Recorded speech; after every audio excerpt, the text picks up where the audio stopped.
dowladda Sacuudiga ayaa ka hadashay qorshihii uu xalay soo bandhigay madaxweyne Trump kaas oo quseeyay heshiiska qarniga oo uu ku qeexay xalka Israa'iil iyo Falastiin. wasaaradda arrimaha dibadda Sacuudiga ayaa sheegtay in ay soo dhaweynayso dadaalada Trump ee khilaafka Israa'iil iyo Falastiin. Sacuudiga ayaan ka hadlin nuxurka heshiiska qarniga iyadoo ku gaabsatay in wadahadal lagu xalliyo khilaafka.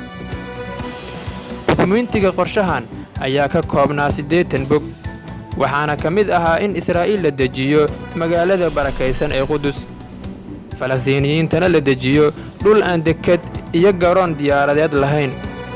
Trump ayaa sheegay in Qudus aanay qaybsamin oo ay Israa'iil caasimad u tahay.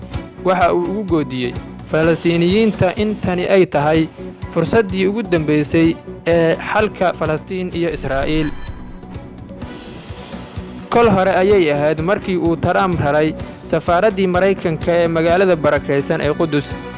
Turkiga iyo Qatar ayaa diiday qorshaha Trump. Imaaraadkuna si cad ayuu u taageeray arrintan isagoo sheegay inay tahay barbilow fiican. Masar ayaa iyadana sheegtay in soo jeedinta Trump la diraaseeyo.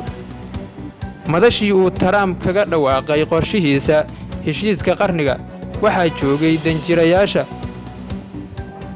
wadamada Imaaraadka, Cumaan iyo Bahrayn.